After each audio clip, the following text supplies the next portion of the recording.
Hello and welcome back to this wonderful post-Gen Con episode of the Level Cap Podcast, where we will talk to you about all things Level 99 games, Gen Con, or otherwise.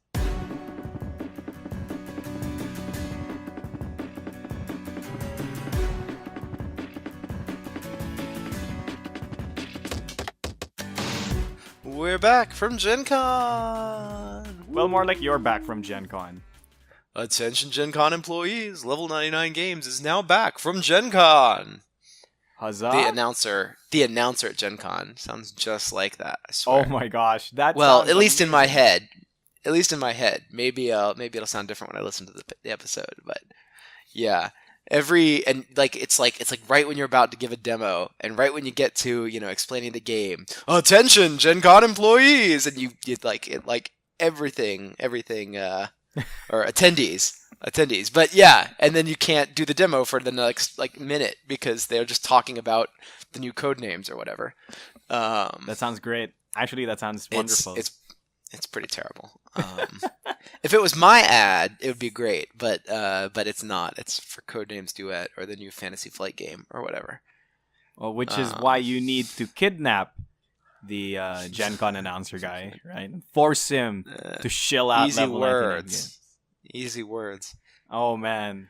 But wait until the end of this episode. So this is our special post-Gen Con episode. It's also episode 33, where we will have the 99th question. So this means that we're going to ask a few extra questions just to make sure that we get it. Yeah, we're going to ask a bit of extra questions just to make sure, maybe some people don't consider some questions to actually have been answered. So we will answer some more extra questions just in case. But it also means that next episode will be our gritty dark reboot. And at that point, I think Shadow, Brad, and Edge Marco have all the power in the world to kidnap the Gen Con announcer guy and force him to shill out Level 99 Games products. We'll see how long that lasts. All right. So tell me, Brad, how are you on this wonderful morning/evening? Well, still a little bit of a cold. I got a bit of con credit Gen Con, but on the whole, it was a good show. I had a lot of fun, and we're back safe and sound and back to work on more cool stuff for you guys. How about you, Marco? What's new over with you? I'm pretty okay. I didn't get any con crud. Spoiler alert, I wasn't at Gen Con, and instead was working on a lot of Pixel Tactics Online stuff, BattleCon Online stuff, and just a lot of that stuff. So if you guys didn't see me at Gen Con, it's because I wasn't there. Or I'm a ninja. Take your pick. But yeah, it's been pretty good, and I'm happy that you're back and that you're not as sick as you were a few days ago. Yeah, it was pretty bad. I spent most of the day heavily medicated and asleep. But it's cool. We're back, and we're back in action. But anyway, we got lots of cool stuff today, so why don't you take it away, Marco? We'll take it away, and we'll go to our Game Club game for this week. And here's an interesting thing, because on this special 33rd episode, our Game Club game for this week is... Brad, take it away. It's gonna be... Wait, what is it gonna be? I forgot. Oh my gosh, Brad, we talked about like 3 different games, and then I figured we didn't settle anything, so I figured you were gonna tell us. No, it's gonna be nothing, because this week we're gonna talk about Gen Con and any of the cool stuff. We did decide on nothing. Okay. Yeah, we did. You tricked me, Marco. You tricked me. Bamboozled. See? Slowly I am transforming into the chaotic evil that is Edge Marco. Oh dear. Okay, so we have no game for this week. Okay, that's what I thought we decided on. You threw me off. Yeah, I did throw you off. See? Look at my chaotic evil ways. Okay. Fine. So tell us, Brad, what awesome stuff happened at Gen Con, just in case the listeners weren't there. I am one of those listeners who was not there, so please enlighten me. Make my life that much better. Well, we had a couple really cool new releases at Gen Con. The biggest ones being I Can't Even With These Monsters came out at Gen Con, and Cell Swords Olympus came out at Gen Con. Both of those games are now available in our online store, so if you missed out on them at Gen Con, you can pick them up there. Cell Swords Olympus, great 2-player party game, or great 2-player head-to-head game, and I Can't Even With These Monsters is a nice casual party-style game, sort of like Reverse Sushi Go. It's like hate drafting, the game. Hate drafting. Anyway. Yeah, the Sushi Go's about drafting. I Can't Even's about hate drafting. I see, I see. That's exactly it. Don't spread Anyway, hate, Brad. now hate and hate drafting are two different things. I see, I see. All right, all right. What else? You What can else? just don't hate the player, hate the draft. Hate. Hi. That should be the tagline of one of our games at Uh, some point. maybe so. Our other big release was Millennium Blades pack number 6 Professionals, which is going to be available this week in our online store. So if you missed out on mini expansion 6 at Gen Con, you can now get it directly from us. So check it out. Okay. It's got 2 new characters, Protor von Grand Prix and Grelin Alcartone. One a sponsored tournament organizer, the other one a famous chef, and 2 new sets featuring Magic the Gathering parodies and professional sports. Professional sports. I still love that the name of the sports pack is literally just the sports set, right? It's like It's just called the sports set. That was The Fabio's lazy- idea. We couldn't come up with a name, and he was like, "Let's just call it the sports set and be done with it." the laziest so- naming, but because you have gained this like opportunity with like the world and context of Millennium Blades makes it so that naming that set the sports set literally makes sense.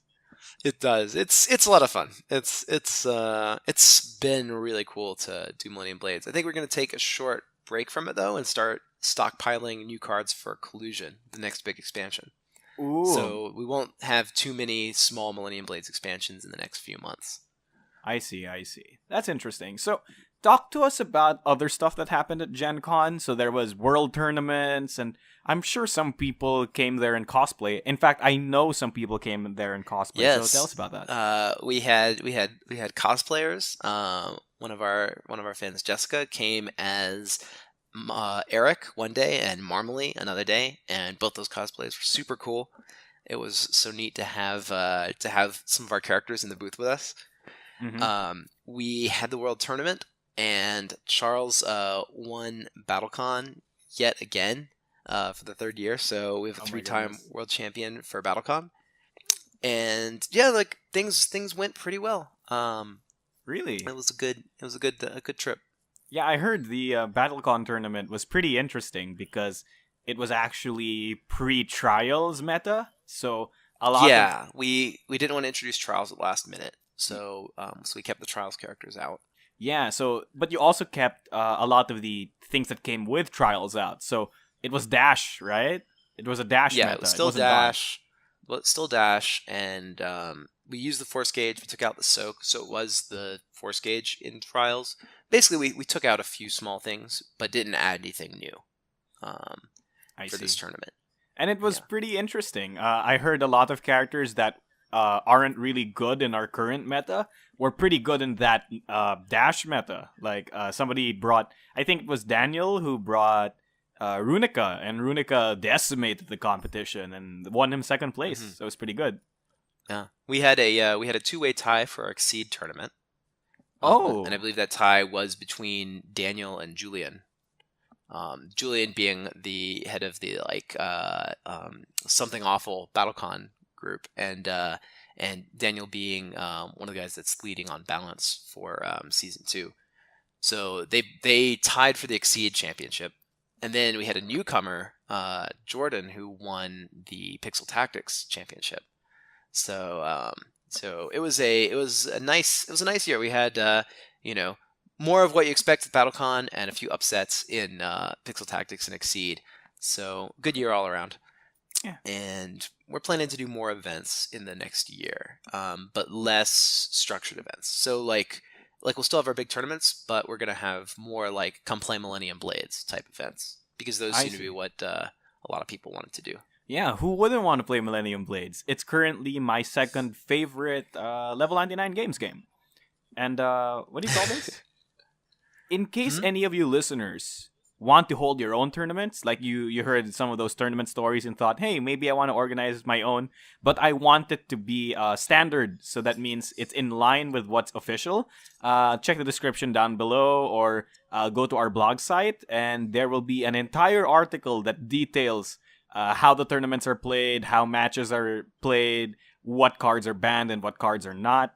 So, yeah, if you want to read up on that and what's tournament standard, those will all be available to you on the blog site, just in case you need it. Excellent. And you can host your own official events with our league organizer system. So you haven't seen this yet, Marco, but the new website is in progress, and it looks really, really good. Oh, man. And it should be up probably shortly after this podcast goes live, probably by the week after. That's awesome. So we're really looking forward to getting organized play back to the standard that we had it at before. Does it mean that I will have an easier time recording all of these games we're playing online? Yes, it does. Oh, thank goodness. I mean, it's not like that big of a chore, but hey, just so we know, may even get something in so that players can record their own games. Oh, So, that's awesome. That's awesome. Like the old pin system and the old website. yeah, exactly. Yeah, because what do you call this? A lot of the Did you know, listeners, that we have a Discord chat where you can go in there and look for people to play Exceed, BattleCon, Pixel Tactics online with. So you can play with them on the chat and play on via Tabletop Simulator or maybe Tabletopia. Is that how that's pronounced? Yeah. Yeah. Yeah. And it's not as many points as playing in a real live match in person, but you can still get league points and get rewards and get all of our cool swag mailed directly to you after the event ends just by playing online. And that's So, great, right? yeah. Because as we've talked about in previous episodes, getting 4 real-life people together to play a bunch of board games, hard. Getting 4 internet people together to play a bunch of board games, easy. Yeah. Oh, speaking of easy, we got one more cool development that happened at Gen Con, or rather came in over the weekend at Gen Con. We got demo packs for Exceed. So these are 2 character starter decks. Lily and Ulrich comes with the space cards and the rule book, and your local game store can order any number of these for you for free. So you can get a bunch of these packs. You can teach people to play Exceed. You can give them a copy of the game at no cost, and teach them how to play Exceed. So if you want to introduce the game to new folks at your event, we got you covered. We're going to try and do this for BattleCon and for Pixel Tactics eventually as well. That's awesome. That'd be great. Yeah, so just ask your local game store to pick up some of these. And then they can just get it for free, and then you can just hand them out. That's awesome, dude. Yeah. So we're pretty excited about that, and we had a really good reception to them at Gen Con as well. I can only assume, especially because, Exceed especially, because Exceed's that kind of game that's supposed to be like Magic or Yu-Gi-Oh!, wherein you bring your own deck and the other person has their own deck. Rather than, the typical way people play BattleCon, which is one guy owns the entire box and people meet together to play it. I think in that way, BattleCon is a lot more board game and Exceed is a lot more card game. And that's a lot of the way I describe it to people when I'm teaching them the 2 games. Like, well, are you more from the board game background? You'll probably like this. Are you more from the card game background? You're probably like this. And I find that it's a pretty true dichotomy. Yeah, that's very true. Well, that was one of the main design goals behind Exceed, right? Was to make it more like a card game than BattleCon was. Because BattleCon is... let's just say BattleCon's simply a board game with a lot of card components. Yeah, I think that's a fair way to put it. Yeah. So we did get in Trials, and Trials, if you're listening to this, Trials has most likely arrived at our fulfillment center and is already shipping out. It may be a day or 2 late, but Trials is on a truck going across America to get to our fulfillment center. So the wheels are turning. You should have Trials in your hands very soon. The wheels of fate are turning! Yes, and we got to get you a copy too, Marco. So remind me to put you on the list to get one. Oh, of course I am, because I backed it. Oh, you backed it already. Okay. I think Sorry, I did. I just thought you assumed you get everything for free. No, I get nothing for free, Brad. I buy all the games. Well, you could if you wanted to. Yeah, I could if I wanted to, but I want to support it. Okay, I mean, just Oh, by the way, give me the newest $1. version You of can hand Argent. it back to me, and then I'll give you all the stuff that we have. That's true. Or you can just send me the newest version of Argent. I could, and I shall when the time comes. But yeah, Argent is just finished up on Kickstarter. We haven't seen the end of it yet because we're recording in the past, but it's got 3 days left, and it's at about 145,000 on Kickstarter. So we'll see where that takes us. I hope that we have some opportunities. We've already had an opportunity to do some really cool stuff, but we should have an opportunity to do even more cool stuff if things tick up. Also, our pledge manager is open, or should be open by now, so you can still back the project and get all the stuff at the Kickstarter rate. So if you want to get that stuff early, grab it now. It's free shipping in Canada, Europe, USA, Australia, and hopefully we will have added China and a few other Asian territories by the end of this week. So see, check it out. See what kind of good shipping rates you can get. Yeah. Oh, man. And I really can't wait to get that copy for me. Absolutely. Awesome. And speaking of Argent, around this time that we're recording this podcast, the Argent Kickstarter is about to end. So how do you feel about the project so far, Brad? I mean, I feel really good about it. I have to admit, when I first started the project, I was a little worried about funding this one because Argent was well received, but it wasn't really widely known, and I wasn't sure if people were having a tough time getting it or not. I see. So it was really good to see the big rush of people that wanted to get the game. But it's also been really great to see the rush of people who came back and wanted to get the upgrade kit and wanted to get the new mini expansion. People who got Argent like 2.5 years ago and are still really excited to play this game again with all the new stuff. So that was both our new friends and our old friends coming together to make Argent happen was really heartwarming to me. Oh, So really? I'm very excited about the project. It's like I said, it's gotten to $145,000 right now. But like I don't think I could be more satisfied with how it went. I'm 100% happy with this project, and anything else that happens is really just icing on the cake. Oh, really? Like the Pendros's unique ability, I guess. Yeah. Oh my gosh, making Battlecon references in Argent. My gosh, how low have I stooped at this point just to make that joke? But yeah, I'm happy with Argent. I'm too. sure our listeners will get it. Oh yeah, definitely. If you're listening to this podcast and you don't understand what that Pendros joke was all about, you might need to play more of our You should games. listen to the Pendros. You should listen to the Pendros episode. You should listen to the Pendros episode, the last one. But yeah, actually, this project is what introduced me to Argent. So I've known Argent for a while, but I'm more of a PvP kind of guy, right? So I was more attracted to games like Exceed and Millennium Blade. But you didn't even know Argent is so PvP. Yeah, but I didn't even know. That was my problem, right? Because I didn't know, because I thought it was more Euro, right? Because that's what people were saying. Like, it's a Euro game from Level 99 Games. Argent is like all conflict all the time. And that's exactly what happened. So when we first played it on stream, so if you're listening and you didn't know, we actually streamed the game twice, wherein Brad thoroughly thrashed me.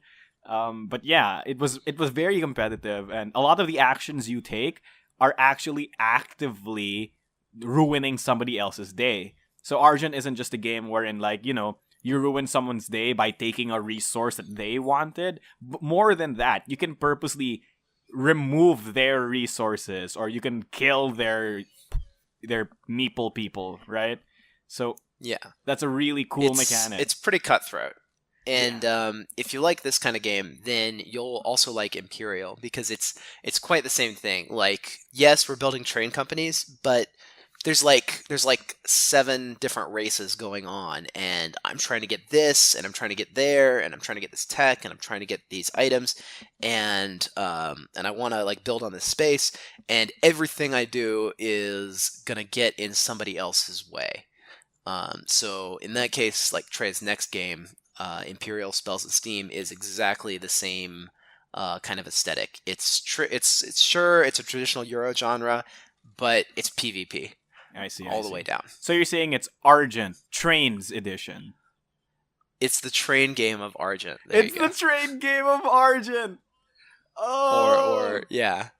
Yes. So it is the train game of Argent. I love it. That should be our new tagline. The train game of Argent. So that pretty much will do it for this weird Gen Con segment. wherein we didn't talk about one game and instead talked about 7. Right? That's essentially what we There did. you go. There you go. I got one more to talk about before Oh, we really? go away, though. Temporal Odyssey is our next big project. And I say big project, but this is actually going to be our next small project. Temporal Odyssey is a small, like pocket-sized. I won't say pocket-sized, but it's like a carry with you kind of game. Yep. And it's going to be maybe a little bit bigger than Star Realms, but the idea is that like this is the kind of game you can toss in your backpack and pull out and play. It's it's got that like battle card game feel, but everything is drafted. So you get cards that you choose, you build your deck as you play, you build your armies as you play. Everything kind of rolls out onto the table really smoothly.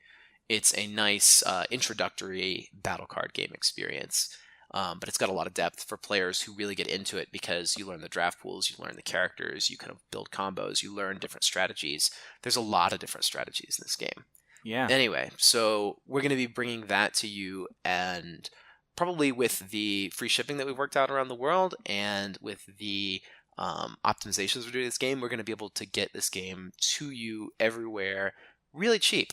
So Even for me? I'm hoping that even for you. Oh. So I'm hoping that all of our fans will be able to pick up this upcoming game, Temporal Odyssey. It's a lot of fun. I am really looking forward to making it. Yeah. And in case any of the listeners want to read more about Temporal Odyssey, a lot, and I mean a lot of designer articles have been posted on the blog site. Chris has put up about 4 or 5, and he gives previews of all the cards, talks about the mechanics, the development that we've done on the game, and previews a lot of art. This game has some pretty cool art, I gotta say. Yeah, and we'd talk about it here, but it would do an injustice because Chris just talks about his own game way better than I can ever explain it. So either listen. Well, at some point, we'll get on tabletop, and me and you will play a game, and I'll show you how it works. It's pretty cool. Really? And by that you mean you will destroy me, like you do with every single one of the other games we've played, except BattleCon. Yeah, but I wasn't gonna say that on air. I was gonna let you retain some dignity. It's okay. I have none. See. Well, how can I turn into Edge Marco if I still have dignity? Brad, related. We're slowly transitioning towards the dark reboot. So yeah, this is what pushes you over the edge. You lose a game of Temporal Odyssey, and then you come back as Dark Edge Marco. Yeah, exactly. There are no more games. I have no more time for games. No more time for. I don't have time for games. Okay, that was a Hearthstone joke. Okay, but that pretty much does it for this segment, where we talk about 8 games instead of 7. So let's move on to our next one, which is our character of the week. And our character of the week this week is Brad. Take it away. Rook Amberdean from Amberdean? Battlecon War. Amberdean. How else would you say that? Amberdean. That's what I just said. Are you sure? Because you say Amberdean. Amberdean. I said Amberdean. Whatever. Okay, well, clearly you pronounce it with an A and not a U. Okay. Okay. Let's carry on. Carry on. So tell us about Rook. Yeah. Rook. Rook. So Rook for short. Yeah. So Rook is a gunslinger mercenary from the northern nation of Willat in the world of Indians. He is extremely good at shooting things. And ever since a young age, he had hoped to become a part of the Grenadiers, the Willat National Guard. Unfortunately, things did not go well for young Rook because he was bad at magic, and sad. Especially, and not like bad at magic, but like abysmally bad at magic. So he's like Rock in a Lee. nation. Yeah, in a nation like Willat where everybody can use magic and it's everywhere and all the technology is magic powered and et cetera, et cetera. Like it's not okay to not be good at magic. This is like not being able to to do math, right? Like you can't really get too far. It's effectively a disability. Yeah, it's anyway, and so he was not able to to get into further education. He was not able to get any kind of public service duty or anything because of effectively this disability that he can't use magic. So he ended up just being like a regular like city guard effectively. But was really good at Shooting things. what's the word, marksmanship. Yeah, and so this didn't go outside the notice of the magisters. So he was contacted one day by a shady contact that brought him in touch with Boris Vilnar. This is the guy that runs the cadenza drones, one of the magisters of Willat, Who looks like Dr. Claw. Yeah, who also looks like Dr. Claw, and he was commissioned to go and hunt down Lixus, who is a fugitive in that country. So he was sent basically on a Black Ops mission outside the country to hunt down this fugitive, and went on his way. And on this adventure, he met Lixus and Carolyn, and through talking with Carolyn, and through a very Naruto-esque battle, where he got punched in the face and realized the error of his ways, he decided that he was not going to just hunt down these people just because his government told him to, and so he turns on his his cadenza troops and takes them all out, and then becomes a fugitive himself. Oh. So he found his ninja way. Basically, yeah, he found his way, the ninja. So after that, he goes on to establish a mercenary company called the Champions of Indians, which has various heroes from the world get together and fight against monsters that threaten the good common folk. So are you saying that? So it's the Avengers? They're the Avengers, right? Kind of. But do they get paid? I don't know if they're. Do people pay them to do things? No, they don't. Well, yeah, a little bit. But even if they don't get paid, they still do things. That's what makes them different from the other mercenary companies. So they are kind of the Avengers. Who else is in this mercenary group? This mercenary group? Well, eventually it comes to include such notable folks as Carolyn, as Kalistar, as Hikaru, as Kadath. So eventually they collect a large number of well-known heroes from around the world, and they go off on all these different adventures. That is a game that is yet to be made, but which has been talked about for quite a long time. Champions of Indians. I have played it. We need to get back on the development of that. Anyway, if you want to see Champions of Indians, leave us a comment. Yeah, leave us a comment. I'll get back to it. Yeah, it's a great. Look, guys, just think about this: cooperative giant monster fights. That's all I'm gonna say. Well, not totally co-op, semi co-op. Yeah, semi co-op, but still, it's pretty awesome. Yeah. It was a fun one. I'll get back to it. Yeah, we need to get back to it. So tell us about Rook. Tell us about Rook himself. Like, what's his aspirations? What's his favorite food? We know that he's an elf because he's from Willat, so that means he has no wild magic. And you say he's pretty bad at magic. Yeah. He has a particular ability, which is that his when he's focused, time seems to slow down around him. He doesn't move any faster, but he has time to think even in really intense situations. Oh, so that's how he manifests his minuscule amount of magic, I guess. Yeah. So it makes him even better at shooting. I see. So, let's see. His favorite food is Fromboom cake, a spicy baked bun, commonly sold in Willat street vendors. Oh, that's awesome. Let's see. And his eye device, the little thing he wears over his eye, is a polyspectral scanner. And it's useful for detecting hidden or invisible or camouflage targets. I see. Is it also great at detecting power levels? No, it doesn't detect power levels. I mean, I guess you could probably, detect power level by some other thing, right? Like if somebody's emitting a lot of, cosmic radiation or something, then they probably have a high power level. But no, it's not a scanner. It's not a scouter. So he can't go it's over 9,000 and then destroy it. He totally could, but it would just be for the fans and not for any story reason. Would Rook be the kind of person who would do that for the fans? Yeah, I think he's a cool guy. He would do that kind of thing. He would make the joke. Yeah, okay. He sounds like a pretty if chill the dude. joke existed in his world, he would make the joke. Yeah, okay, I see. So he's that kind of person. So in the game of BattleCon, Rookyuk's actually our quintessential ranger archetype. Because, of course, he's a gun marksman. If he wasn't a ranger, I'd be extremely disappointed and scared. He actually has these ammo tokens, right, that he has to ante. So he has 6, and he can ante for different effects. But if he doesn't ante, he can't hit opponents because it's as if he didn't load his weapon when he attacked, right?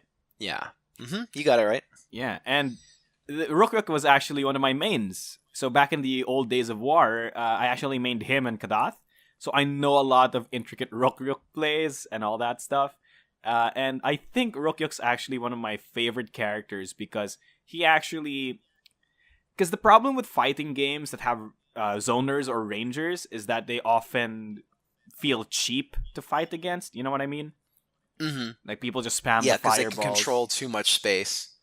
They control so much space. Rook controls a lot of space, but because of Battlecon's core game system of the discards, Rook can't repeatedly abuse the same attack with the same spacing. Because Rook inevitably has to play another attack that moves him into a not so good space, or doesn't threaten the same space that he was threatening the turn before that.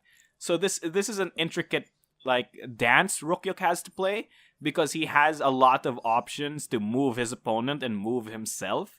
So it's really fun to play this character because you literally dance around the board when you're playing with him.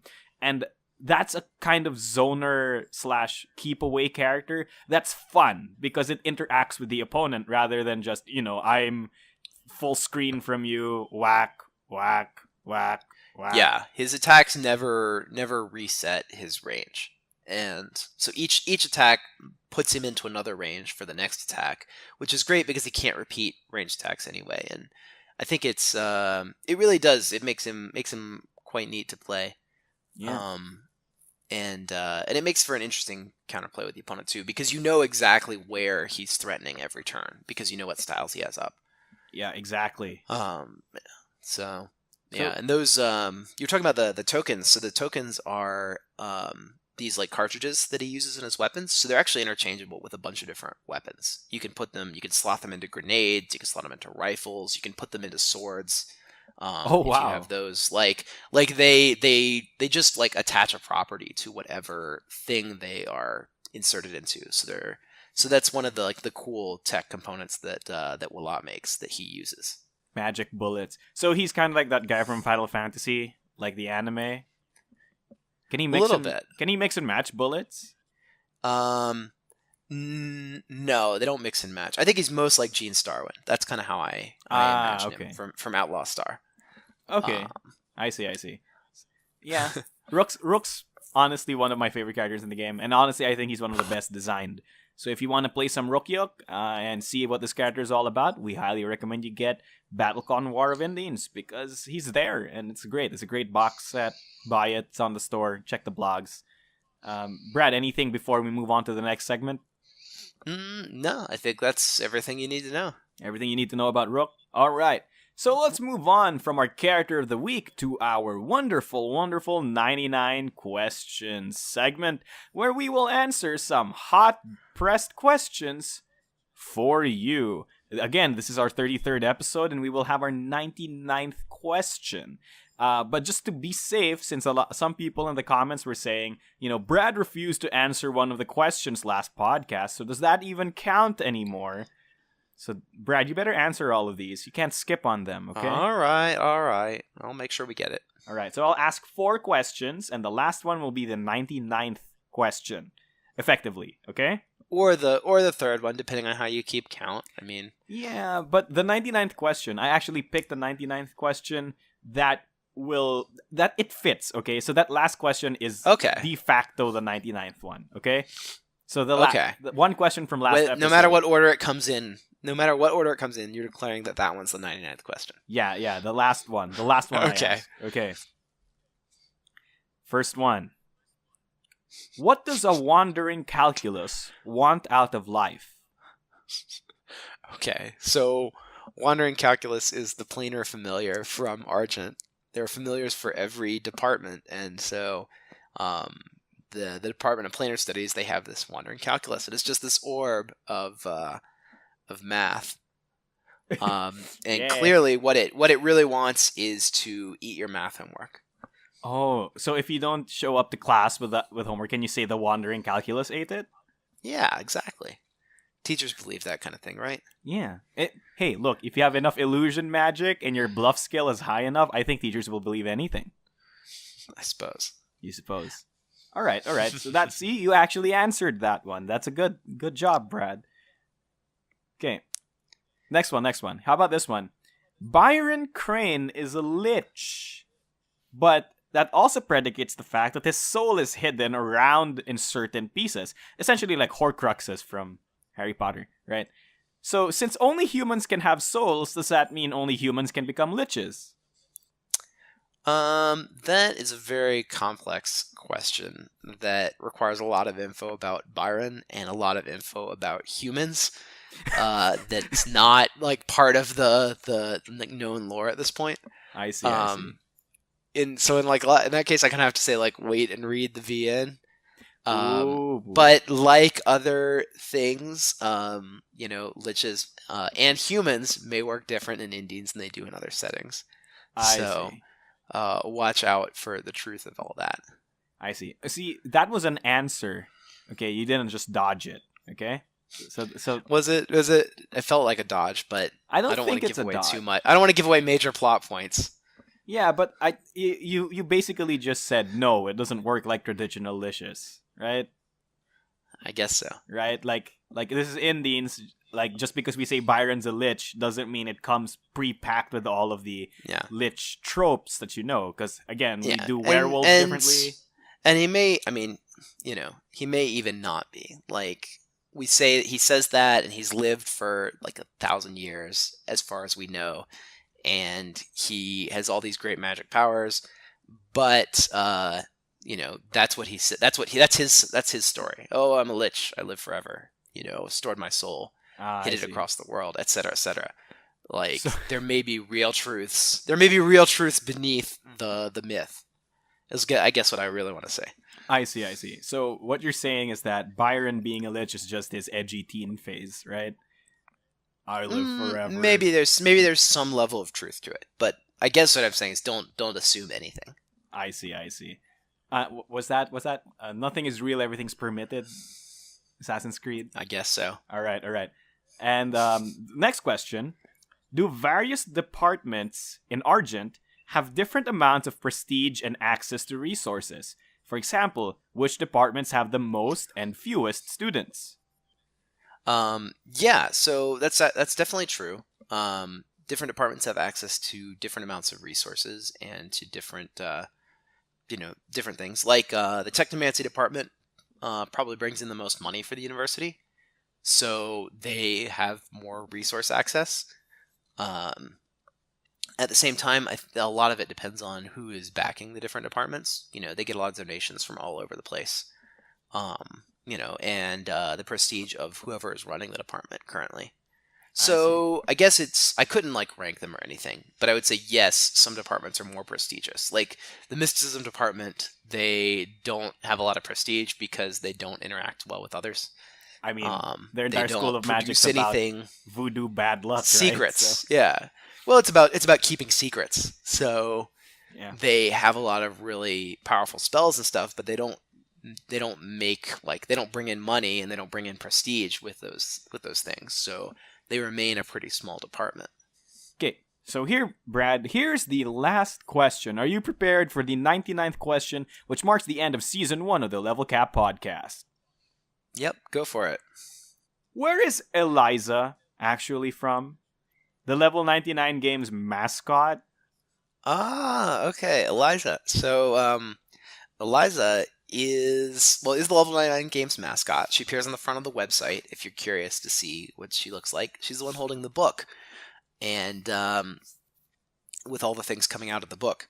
So, the very first thing that we did with Level 99, kind of what I started the company on, I was an app programmer, and I started writing apps for gamers, and my first major app was called DM Toolkit. And this was an app for basically a trapper keeper for dungeon masters to keep all of their monsters and characters and data and such, and to update and edit that on the go. Anyway, DM Toolkit was pretty successful, and Eliza was the mascot for DM Toolkit. So she's a dungeon master, basically. She's a dungeon Um, master. Oh. and that's the and I like the imagery because I feel like a lot of our games are about stories. As much time as we spend more time on lore than mechanics, I think, at least in this podcast. Oh yeah. And I think that a big part of the appeal of Level 99 games is the stories and the worlds we build. So I decided to keep that imagery as our mascot, this idea of this, this character has a book that's full of all these incredible stories that come to life when it's opened. Oh man. So yeah, that's Eliza. As for the name, it just came to me, so I went with it. Okay, so you just literally pulled it out of your hat. There's nothing behind the name. You pulled it out of your hat. I honestly want to just take this opportunity to say that a lot of the people in the comment sections and whenever they talk to me about the podcast, they always love it when we talk about the lore. And I feel like it's such a shame that a lot of this lore doesn't come out in the games themselves, because you can infer a lot in the games, but like, for example, you wouldn't know that. For example, you wouldn't know Rook favorite food is this thing if you just played BattleCon. Yeah. You wouldn't know that, right? And I feel like it's true. I feel like it's such a shame because there's a lot of stories to unpack. It's such an interesting world, and I love the worlds you craft. Honestly, to be fair, I'm not really the kind of guy who looks into fluff and stories and themes. But I guess BattleCon made me think differently, I care about these characters, and I love them a lot. Well, thanks, Marco. I feel like, in a lot of ways, the best worlds are built by inference. The kind of world where there's just enough that you can fill in the gaps yourself, and imagine how the characters are and how they interact and what they think and feel about the situations they're in. And you can kind of see that there's a bigger world, but we don't make everything explicit. And I think that is what really makes the world come to life, is the idea that really anything can happen. And honestly, the investment of all the folks who listen and who play the games, who want to see more, who write fan fiction or do fan art or make fan characters or like continue to expand the world on their own. I feel like that's really what it's all about.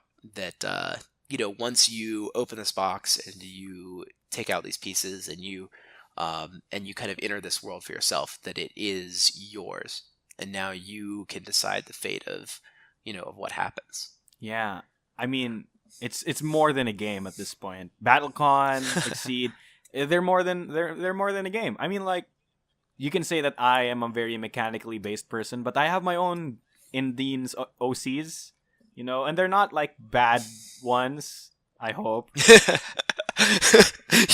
say that really convincingly. I mean, look, I'm not the best writer in the world, okay? I know how to talk. I know how to write funny ads. By the way, we posted that ad we did in the last episode. It was great. Oh, great. Yeah, but like... No, I mean, it's cool. It's cool. It's it's really what it's about, is making the world yours. Yeah. And I guess, if this is the end of season 1, I want to say thanks to all of you guys for coming in and experiencing this world that I wanted to show you. And that's what I, created Indians for, was for people to come in and be a part of it. And I think in that sense, it's been really successful. Yeah. By the way, anyway, you literally mean that, though, when you say that you created Indians so that people could be a part of it. Because if I remember correctly, Indians was made to be a backdrop to an RPG. Yeah, that's true. I feel like we're getting really pretentious here, though, with all this emotional thank you talk. But what do you mean pretentious? I mean, like, well, okay, but like, all right, you guys know how I feel. I know how you feel. Let's go on and play some games. Let's go on and play some games. And that pretty much does it for this segment. We would give you guys a News 99, but this is the 33rd episode, and we're going to shake things up a bit, because we already disseminated pretty much all the news we could have disseminated in the first 20 minutes of this episode. Right, Brad? Yeah, I think so. I think Yeah. we covered everything. So for this News 99, we just have one piece of news for all of you guys. We want to thank you so much for listening to our podcast and enjoying our games. And we predict that you will spend at least some time within the next few weeks happily gaming. Thank you so much for listening. It's been me, your host, Marco DeSantos, also known as the Mechanic Critic, and with me is my wonderful co-host, Brad Talton. And we will see you Thank guys. you guys again for being part of Level 99 Games. And we will see all of you guys next week.